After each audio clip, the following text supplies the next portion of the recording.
Financial institutions want our clients to give them money on a regular and ongoing basis. They want to hold on to it for as long as possible and give us back as little as possible. I have a CD, it's a 1 year CD, I'm running 5%. Well, you ever think about why you have to leave the CD in for 1 year? Because banks know how to use money. A bank makes as much as 50% on that CD. So clients have to think like an institution, the way institutions think.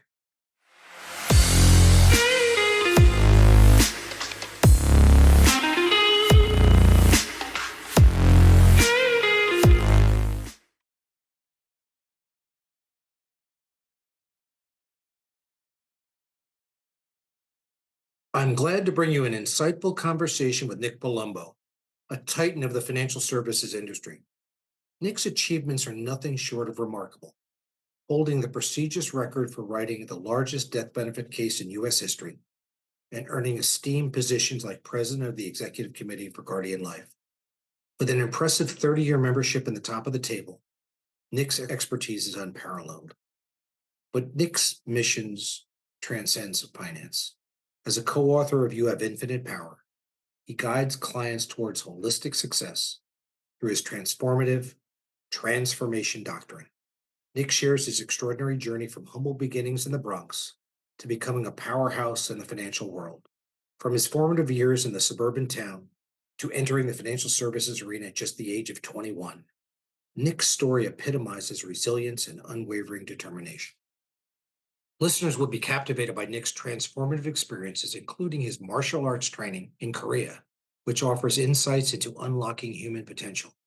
He delves into his transformation doctrine, unveiling the keys to harness the power of thought, overcoming emotional barriers, and achieving enduring success in every facet of life. Nick and I explore the pivotal roles of mindset, attitude, and self-image in attaining financial freedom and personal fulfillment. His wealth of wisdom shines as he offers practical strategies for navigating the intricacies of both wealth creation and retirement planning. Don't miss this episode. Hello, everybody, and welcome to another episode of the Hero of the Hour podcast. I'm Mark Murphy, founder and CEO of Northeast Private Client Group, and the author of my number one bestseller, The Ultimate Investment, which can be found on Amazon and any places where books are sold. But I'm not here to talk about my book. I'm here to talk to a friend of mine of 35 years, Nick Palumbo. So, Nick, welcome to the podcast. Thank you, Mark. You're giving away our age. 35 years is a long time. Hey, I always think that when people see people successful like yourself, they always think like you were born on third base and you're a trust fund baby and all the breaks came to you. You've got an interesting story. I'd love you to start the podcast by just telling people sort of, how you grew up and how you got, initially into the financial services industry. Sure. So I was born in Italy on the other side. My family, my mother and dad migrated here when I was 2 years old. Lived in Chicago for a very short time, but grew up in the Bronx. But it was in the ghettos of the Bronx. It wasn't like what my kids and your kids were accustomed to. So in those days, back in the 70s, it was gangs. You grew up, either you had to get out at some point or join a gang. Wow. We were, middle class family, living in the ghettos of the Bronx. And then by the time I was 13 years old, just because of some chain of events that happened when I was young, my father said, I got to get him out of the city, and moved up to Westchester County. And so my teenage years spent in a nice suburban town in about 50 miles north of New York City. And I got into the financial services business at a young age at 21 years old. And my father said to me, if you're not a doctor, you're not a lawyer, you're nobody. I said, well, Dad, I fainted blood, and I know lawyers that are broke. So I don't want to go into that field. I want to go into financial services. And in his thick Italian accent, he said, well, how much money can you make? I said, well, it's really commissions. And he said to me, oh, that's crazy. You need job security. Get a government job. And so was in the financial services from the time I was 21, still doing it today. I'm 63 years old, but I've slowed down dramatically because of the coaching business. So the I one of the many things we have in common is we're always at our best when we're serving others. And so I think I know how spiritual you are as well. Uh, I know this coaching business is one of your ways to give back to other people and Hmm. to make a difference in the lives of everybody you touch. Hmm. So for the people watching, so you're one of the top financial service professionals in the country. You're doing it for decade after decade, and then tell me how you make the shift to coaching. Tell me why you did it and what you do. Yeah. A very long story short, I'm a student of martial arts, studied martial arts for many years. And when I was 47 years old, I had the opportunity to go to Korea and train with what they call the masters. And I've always studied human potential, the power of human mind, things like that. I was always intrigued by it, but never quite understood how to get there. So when I went to Korea, my son was going to compete. He was 11 years old at the time. And my wife said to me, Nick, if you bring him home hurt, I'm going to divorce you. So the Korean kids were destroying the American kids. And I said to his coach, I said, my son's not ready for this. I mean, he grew up in Westchester County. I grew up in the Bronx, a little bit different. So his coach said, you're right. Let's just use this as an opportunity to train. So what I did was I was training with these masters. These guys were 60, 70, 80 years old. They looked like they're 30 and 40. So much power, so much strength, so much flexibility. They didn't even have wrinkles on their skin. And we were staying at a place called Mujo, which was just outside of Seoul, Korea, north of Seoul, Korea. And I noticed these guys. One of them was teaching us a class, and he was in a split position in two chairs, talking for 45 minutes in this split position, not even budging at all. Very calm, very centered. So I had the physical skills, but I didn't understand quite how to tap into human potential. So, Mark, you're old enough to remember Wide World of Sports. Oh yeah. There was a guy by the name of B. Young Kim on Wide World of Sports. He was the guy that laid on a bed of glass and they broke bricks over his chest. And Oh, he I remember stood that. up. Remember that? He stood up without even a scratch. So he approached me. He said, Mr. Nick, are you going to compete? I said, oh, no, Mr. Nick's too old. He goes, that was not the question. And if you believe you're too old, you're going to get your you know what kicked. Right. I said, oh, I don't have gear. He goes, we get you gear. Don't worry about it. I said, okay. So now I'm training. There are about 180 competitors in my weight class. I was in the senior division, which was 35 and over. And we would train every morning, 6 a.m. in the morning. I remember sleeping on a block of wood on the floor. That's how we slept. um, and so 180 competitors, 185 pounds and over. And my father was cursing at me in Italian. Thought I was crazy for doing this. I was 47 years old. And I noticed one guy in the back room was 6'4", 35 years old, fourth degree black belt. That was the first degree at the time. And he's jumping up in the air doing what's called spinning hook kicks. And I'm saying to myself, if I go up against this guy, he's going to destroy me. So I keep winning and winning and winning and winning and winning. And now I'm in the finals against the guy from Spain. Now, this was the Korean government sponsored this event. So it was like Olympic Stadium. They wanted to promote the sport of Taekwondo. I finally end up in the finals against the guy from Spain. So he comes out, kicks me instantaneously. My coach calls timeout. He says to me, Nick, I never showed you how to defend that kick. Oh, now you tell me. So it's 3 2-minute rounds. Um, so I'm defending the kick, kept defending his kick because I had to work. I'm much shorter than him. I had to work inside. I kick him 6 times. It was graze. You only score solid contact to the chest, the head, or the side, but he was too fast. So anyway, he wins the gold medal. I win the silver medal. He wins 1-0. I got the silver medal. I'm not saying this to impress anybody, but to impress upon you what I learned about human potential. Because I had the physical skills, I didn't tap in. I used them naturally, but I tapped into my mind. And I learned some things about the power of the mind and how to exercise your mind. We have a brain that God gave us, right? But we only tap into 10% of that potential. Well, how do you tap into the other 90%? So I was so excited about this. I rented over in White Plains this big room at a hotel, and I invited friends and family and clients. And I did this on my dime, just teaching what I learned. And people were intrigued by it. And at the end of that session, The school in Queens, New York hired me to coach their students. Hewlett Packard was there. He hired me to coach. Our good friend Dennis Manning, if you recall, had me do a pilot program for 5 agencies at The Guardian. And people from all over were hiring me. I'm like, oh my God, I already have a business. My intention was not to do coaching. So I started coaching. Business was born out of it. And one night, I'm reading emails people have sent me. Hey, Nick, thank you so much. You transformed my life. And what I know now is I didn't do anything. God just used me to transform their lives. He allowed me to use my giftings. So I'm reading these emails. Nick, thank you. You transformed. That word transformation kept coming up.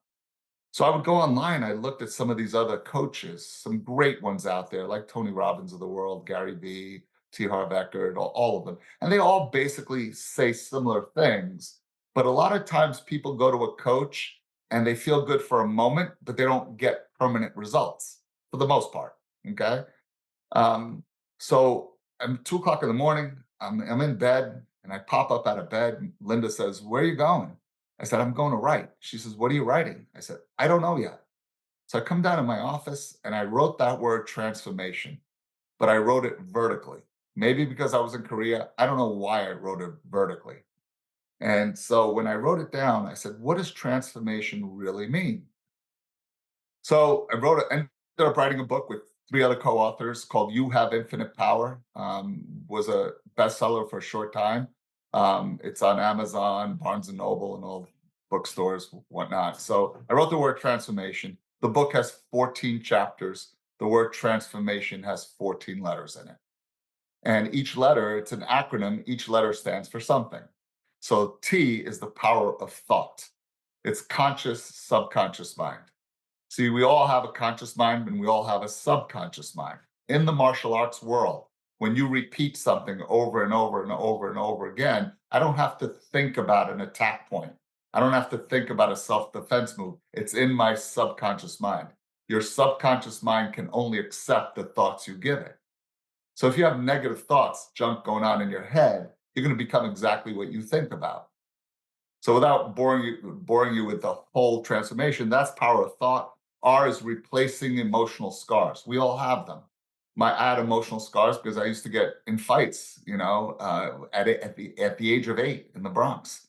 I had superstitions that were my father's superstitions. Those are replacing emotional scars. A lot of our thoughts or our behaviors are from when we were children. You're not good enough. You're too old. You're too young. You're too fat, you're too skinny, whatever it is. And those are ingrained in our subconscious mind. So you have to learn how to recondition or how to train the mind. People know how to train physically, but they don't know how to train their mind to make permanent changes. We all are programmed, we have like a thermostat in us. We're programmed for success or failure in different areas of life based on from when we were little kids. A is for levels of awareness. Most financial advisors that I teach and coach, they're in animalistic mode. I call that commission breath. They need to make a sale. They need to make a sale, right? So there's 7 levels of awareness. What we strive for is disassociation. And Mark, you're great at this. Disassociation is not allowing circumstances, conditions, or people affect your outcome. You already see your outcome before it happens. In the spiritual realm, we call it enlightenment. You one with spirit, your creator. Okay. So you go through these 7 levels. N is never giving up. It's this burning desire that's inside of us to succeed. When I meet a client when it comes to financial services, my goal is to impact and inspire them to make a permanent change in their life so that you leave a legacy long after you're gone. So that's that never give up attitude. S is for self image. How you see yourself is how others see you. F is for focus. How do you harness this energy that you go laser like to accomplish whatever it is? Most of my colleagues, they say, Nick, you do more in less time than most people do during the course of a month, right? Because I focus on my unique ability, on what I do best. Um, FO, realization. Um, so realization is your life purpose. Why were you created? Jeremiah 29:11. For I know the plans I have for you, plans to prosper, not fail you, declares the Lord. We were created. He knew us in our mother's womb before we were born. But people go through life not knowing why they were created. What's your why? I'd rather, not knowing one's purpose is worse than dying. When you live a life of purpose, of legacy, of fulfillment, you're energized to get up each morning to impact people. See, the revenue is a byproduct of the impact and the value that we bring. So that's realization. O is for opportunities. Oftentimes, I see young guys or gals in our business that they always talk about problems. Problems don't exist with my students. Problems are only challenges. Challenges become opportunities. Mark, you're programmed this way. I've known you a long time. You never look at problems. You look at everything as a challenge, and then where's the opportunity in the challenge, right? And that's how you need to be programmed. You can't use the word, "Oh, I have a problem," or "I can't do this, I can't do that." It's just debilitating and zaps energy because we're made of energy. Energy flows to and through us. Okay. M is for meditation. Now, when I say meditation, people think, that's not the meditation I'm talking about. Meditation could be running, it could be working out, it could be breathing techniques, it could be whatever. Most great ideas that you've had, I guarantee when you wrote the book was in a state of calmness, a No state question. of meditation, right? So how do you meditate properly? We forget how to breathe as adults. You go to the doctor says, Mark, take a deep breath, and you suck in your belly and you expand your chest. Well, you're cutting off 40% of the oxygen supply to your brain. If you ever notice a dog or your boys when they were born, they breathe through their belly, the donjon, which is the center. So proper breathing causes to have good energy, good oxygen flow throughout the day. Um, A is for attitude. Well, what is attitude? Attitude is, think of attitude as the cake, right? But there's ingredients that go in attitude. Attitude is your thoughts, your feelings, and your actions. How you think about something is how you feel about something that causes you to take an action or an inaction that produces the results we're getting in our lives. So if we want to change the results, we have to change how we think. Okay. And when we teach clients, we teach them mind muscle exercises. Well, how do you do this? How do you train your mind? So my routine in the morning is first I train my mind, then I train physically. It's always the mind first. Okay. So that's attitude. T is targeting and tracking goals. Goals are important, but they're just a byproduct of who we become. It's a byproduct of our why statement. Most of these guys, they go, "Oh, my goal is to earn $1 million." And a lot of these general agents say, "Well, if you shoot high, maybe you'll get close." And then they repeat this cycle over and over. The goals, the beautiful homes, the beautiful cars, those are just byproducts of who we become, byproduct of the value and the impact we make to our clients. Make sense? I, Absolutely. I is for imagination, tapping into this God given thing like no other creature has that, can tap into imagination to accomplish whatever it is you want to accomplish, no matter the circumstances. O is organized planning. Okay, Nick, how do we put it all together? And N is the new you. So for the first time, I created a coaching business, not for the revenue, because I was making great money. And you said to me, "Why are you coaching? You're making so much money," right? I did it because I of the, advise you not to do it. yeah, yeah, From a financial standpoint. yeah, exactly. I did it because of the passion behind it. And for the first time, somebody put it in a step by step how to. From the moment I wake up in the morning. What do you do the moment you wake up in the morning? What keeps people from succeeding, even with all this great information, even with all the passion, even with their not Great question. everybody can succeed. Why do some succeed and why do others fail? The ones who succeed, the ones who succeed do the work. When you put the work in, you succeed. Look, my life, I should have been in jail in 1982. Okay, I'm not. There's a scripture, Second Corinthians, that says, "I'm a new creature. Old things pass, all things become new." The man I am today, I wasn't the man I used to be, right? But there was work that had to be done, right? God created us like a high performance Ferrari, right? And in order to drive the Ferrari, you need to have four tires. Many of our colleagues and friends, you know a lot of them, right? They make a lot of money, but they don't have a good relationship with their spouse. They don't have a good relationship with their children. They're not healthy, right? That's not success. Conversely, I'm healthy and vital, great husband, great father, but I can't pay the bills. Well, that's not success either. So we talk about this in what we call our lab report, life alignment blueprint. It starts with your worthy ideal. Worthy ideal is bigger than you. Martin Luther King, worthy ideal, civil rights. Mother Teresa, feed the poor. Worthy ideal is your mission, not only your corporate mission, but your personal mission. Then it's your life purpose statement. Every morning I wake up, every morning, I say the purpose of my life is to be the best leader, teacher, and coach to my family, my friends, and my clients. I will live a happy, healthy, spiritual life full of love, joy, gratitude, passion, and financial freedom. I will live my life to its fullest potential for God, myself, and my family while leaving an imprint on the hearts and minds of those I touch so that I will leave a legacy long after I'm gone. That's in my subconscious. I don't have to think about it. I live it. Okay. Um, so transformation is really how to train your mind to accomplish whatever it is that you want to accomplish, because those goals are just a byproduct. So it's worthy ideal, life purpose, then the four core areas of life, the four tires. For me, it's spirituality first. Second is my health and vitality. Third is my wife and my children. And fourth, maybe fourth or fifth is revenue. Revenue might even be the spare tire, right?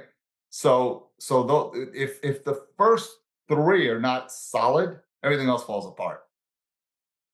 Is another thing I've also noticed in around in our years is obviously you've succeeded mostly, you know, overwhelmingly you've succeeded, but even when you didn't succeed or you did succeed, you always seem to have fun doing what you're doing. Like Oh yeah, we're always laughing. Like the idea is that regardless of what life gave you that day, whether they give you a bowl of cherries or a bowl of rotten fruit, yeah, you still seem to have you still seem to find the joy and the fun in the day. yeah. You have to. You have to be a good finder and look at the good in everything and in every situation. I'll share a personal story with you. I lost my dad. How many years ago now? It's got to be 8 years ago. And during that time, he was in the hospital. They wanted to put him in a nursing home. Didn't want to go in a nursing home. I had to battle the hospital, get a legal team in there because he wanted to die at home. And during that time, I spent a lot of time in the hospital. It was almost 2 years, Right. changing his diaper, and I mean he was bad, um, and he just wanted to die home. So I remember going out, and Mark, I think you may have even been on that trip. We were in Napa Valley with a bunch of our friends, and I said to my mother, "We have this trip planned, Napa Valley, Mom. I'm going to cancel it." She said, "No, you've been coming in the hospital every day." He was at Columbia. She said, "Go. It's only a long weekend. Go." And in those days, where I wasn't posting on Facebook or anything like that. And I'm outside. Everyone was inside tasting wine. I'm outside at this beautiful winery called Viader, Viader. And I'm out there and I see these mountain peaks and I see this valley. And I'm praying. And I said, God, I remember a time in my life when I was on top of that mountain, but now I'm in the valley. I don't know how to get out. I'm stuck. Show me. Give me a sign. Tell me something. Okay. True story. My wife comes out, Linda comes out, she says, "What are you doing out here?" I said, I'll be in." So we go back in. We fly home on a Sunday night, 7:30 Monday morning. My phone rings, and it's a friend of mine. And he says, "Nick, I don't know why I'm calling you at 7:30. I thought he needed a loan or something. Why is he calling me at 7:30 in the morning?" Because Nick, I had a dream last night, and in the dream, as soon as I woke up, I said, "I got to call Nick first thing in the morning." I don't know what the meaning of the dream is, but here's the message. And he says to me, the message is, it's always greener in the valley. And I said, his name is Gino. I said, Gino, I can't talk. I started to cry because I asked for a sign, right? And that's true. Sometimes we're in the valley, we don't know how to get up, but that's where growth happens. That's where the greenery happens. So everything that happens to us, good, bad, or indifferent, is all by design. Everything I went through in my life, I lost a child in 93, been through a lot of challenges in life.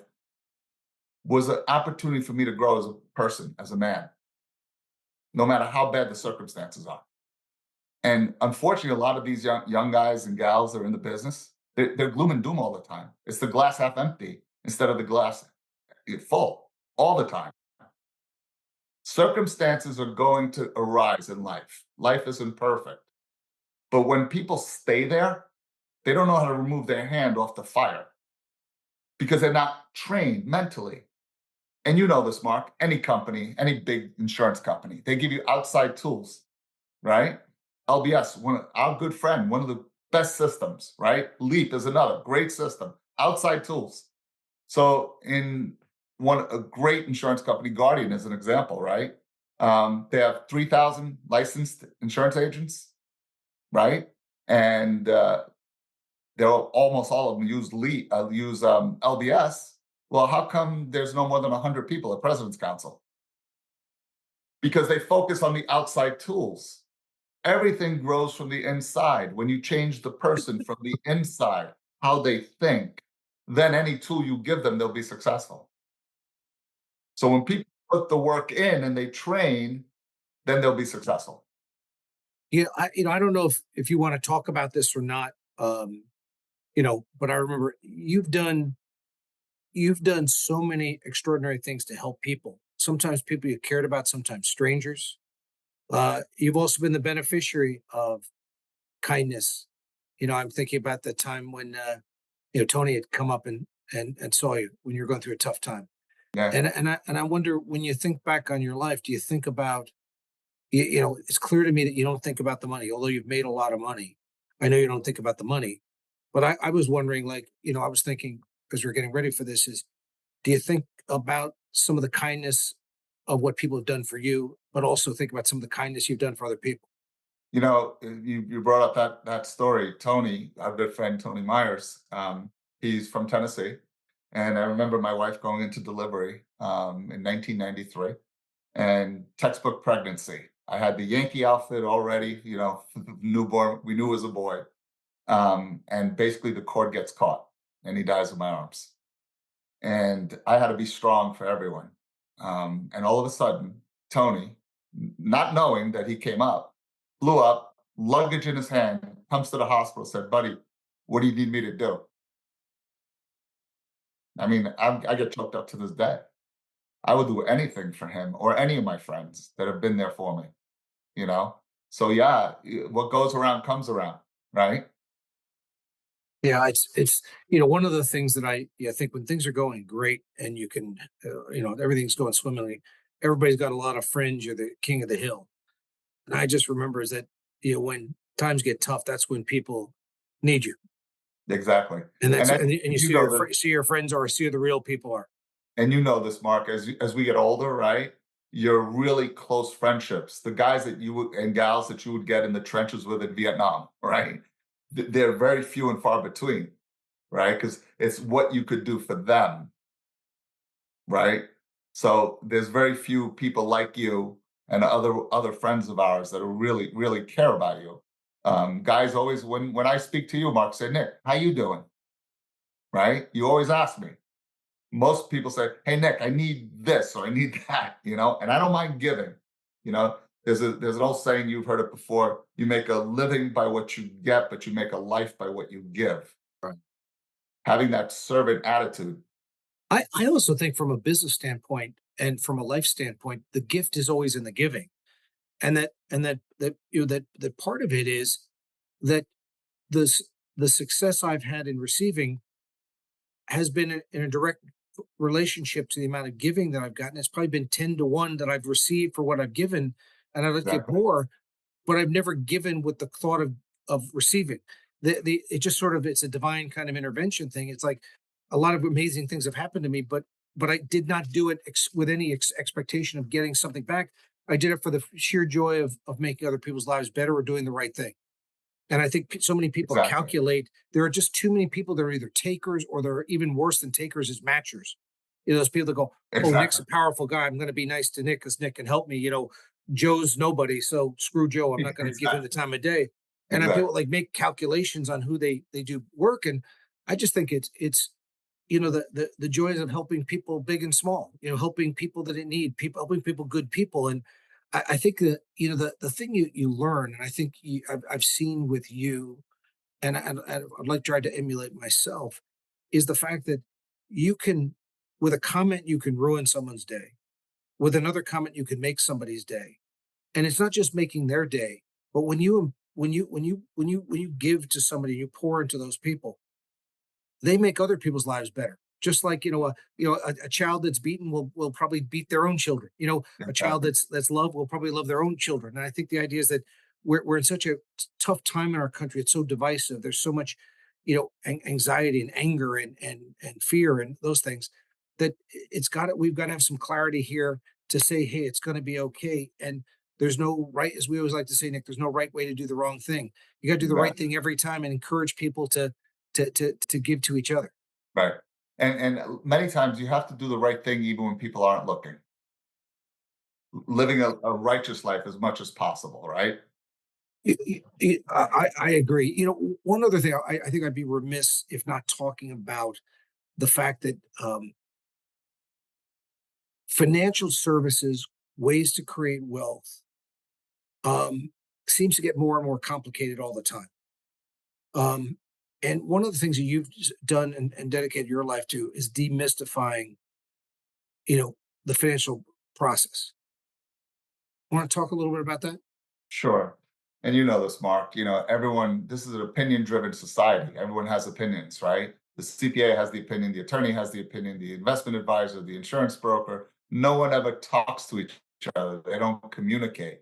And the clients become financially paralyzed. They don't know who to believe, who to trust. Therefore, they do nothing. Okay. A, a good financial advisor, and I consider myself more of a financial coach than anything else, holds those advisors accountable for the opinions and stress tests all of the opinions mathematically, scientifically, so our clients can make intelligent decisions based on facts, not opinions. Very few people do it that way, right? You've seen it, Mark, 1,000 times. Buy term and invest the difference. I just had a call from a client that his accountant told him that. And my first response then was that the accountant's opinion, or did he show you the math behind that strategy? Well, this was his opinion. I said to him, his name is Dan. I said, Dan, you told me you like to make decisions based on facts. Which is it? He was, you're right, Nick. Forget it. You follow? So No, no, because we think about the sectors of the economy. You have government, you have corporations, financial institutions, and the consumer, us. Well, government, financial institutions, and corporations are in business to transfer our clients' wealth away from them and to the institutions, to the government. How do they do that? They have rules: federal taxes, state taxes, estate taxes, payroll tax, sales tax, et cetera, excise tax, luxury tax, all those tax dollars that are coming out of our world. And corporations also compete for dollars. Technology is changing. The young guys say, my computer's already outdated. It's only 3 years old, right? Planned obsolescence. But I saw the Boston Red Sox with yellow jerseys. Why? Because people bought the white, they bought the red, so now they'll buy the yellow, right? NFL teams do that all the time. And then financial institutions also want our clients to give them money on a regular and ongoing basis. They want to hold on to it for as long as possible and give us back as little as possible. I have a CD, it's a 1 year CD, I'm running 5%. Well, you ever think about why you have to leave the CD in for 1 year? Because banks know how to use money. A bank makes as much as 50% on that CD. So clients have to think like an institution, the way institutions think. And so what we do is we teach a new set of rules. I call them the 10 financial rules. And if they abide by these particular rules, and I'll give you an example of one, Mark. Magic of compound interest. Einstein said that's great, therefore it must be great. Okay, great. But what else are you compounding? You're compounding taxes. You're compounding management fees. Well, suppose we could take dividends as an example, and we take them out. We flatten our tax, and we take those dividends and we put it towards the mortgage on the beach house that appreciated in value, right? I'm still compounding my wealth, but I'm not compounding my taxes. That's a strategy. It's a rule. One of the rules is money should be in motion to accumulate wealth faster. But Wall Street doesn't teach that.